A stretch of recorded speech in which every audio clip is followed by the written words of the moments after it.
వాళ్ళకి 11 సరిపోలా, ఒకటికి పరిమితం చేద్దాం వాళ్ళని. ఈసారి ఎన్నికలు పెట్టమని చెప్పండి, ఒకటికి పరిమితం చేద్దాం.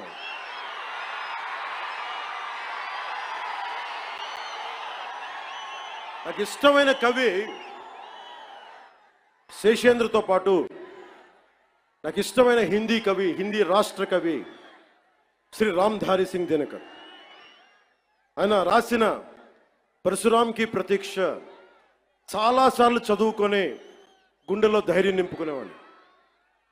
చైనాకి మన దేశానికి యుద్ధం వచ్చినప్పుడు మీరు సైనికుల్ని బలి చేశారు, సరిగ్గా చేయలేదన్న వేదనతోటి పరశురాంకి ప్రతీక్ష రాశారు. దాంట్లో ఉన్న కొన్ని పంక్తులు మీకు చదివి వినిపిస్తాను.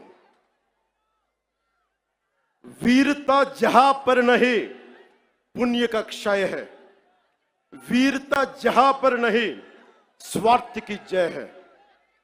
ధైర్యం లేని చోట మంచి విలువలు క్షీణిస్తాయి, నశిస్తాయి. ధైర్యం లేని చోట వైసీపీ లాంటి స్వార్థపూరిత శక్తులు సనాతన ధర్మాన్ని మట్టిలో కరిపిస్తామని చెప్పే శక్తులు విజయ దుందుబిని మోగిస్తాయి. భిన్నత్వంలో ఏకత్వం అంటే సనాతన హిందూ ధర్మాన్ని ఒంటరి చేసి చంపడం కాదు కదా. భిన్నత్వంలో ఏకత్వం అంటే అన్నీ కలుపుకొని వెళ్ళటం. విజయనగర సామ్రాజ్యం రాజులు ఆ రోజున అరబ్ దేశాల నుంచి వచ్చిన అశ్వక వర్తకులకి మాకు ప్రార్థన చేసుకోవడానికి నమాజ్కి మస్జిద్ లేదంటే మస్జిద్ కట్టించింది. సనాతన ధర్మం దాని గొప్పతనం. పోర్చుగీస్ వ్యాపారస్తులకి మా క్రిస్టియానిటీకి చర్చిలు లేవంటే చర్చిలు కట్టించారు. ఆ రోజు ఎవరు ఎదుర్కోలా.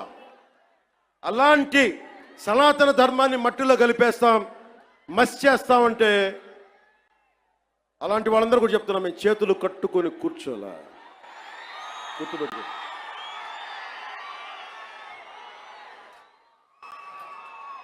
సనాతన ధర్మాన్ని ఎలా చంపేశారంటే, మనకి పిరికితనం ఎలా ఆవహించిందంటే, రాజ్యాంగం తొలి ప్రచురణలో అంబేద్కర్ గారు రథసారథిగా ఉండి నడిపించారు దాన్ని.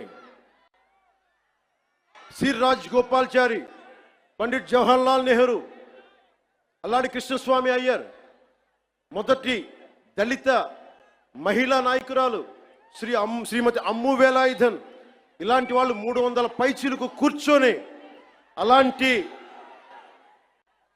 రాజ్యాంగం తొలి ప్రచురణలో అందులో చిత్రపటాలు ఉంటాయి. ఋషులు యజ్ఞయాగాదులు చేసే చిత్రపటాలు, కృష్ణుడు అర్జునుడికి భగవద్గీత బోధించే సారం, బోధి వృక్షం కింద జ్ఞానం పొందిన బుద్ధుడు, మహావీరుడు, 24వ తీర్థంకర్ ఆయన ఫోటోగ్రాఫ్, ఆయన చిత్రపటాలు, నటరాజు, అశోక చక్రవర్తిని బౌద్ధాన్ని ముందుకు తీసుకెళ్తున్న చిత్రపటాలు, సిక్కులది, ముఘల్ చక్రవర్తులది, అక్బర్ది, శ్రీరాముడు లక్ష్మణుడు హనుమాన్ భుజం మీద ఎక్కించుకునే, బజరంగ బలి మీద భుజం ఎక్కించుకునే చిత్రపటాలు. ఇదంతా భిన్నత్వంలో ఏకత్వం చూపించడానికి చేసిన ప్రయత్నం. ఇప్పుడది లేదు. మొన్న మధ్యన తిరిగి గౌరవ ప్రధానమంత్రి శ్రీ నరేంద్ర మోదీ గారు తిరిగి దాన్ని బయటికి తీసుకొచ్చారు.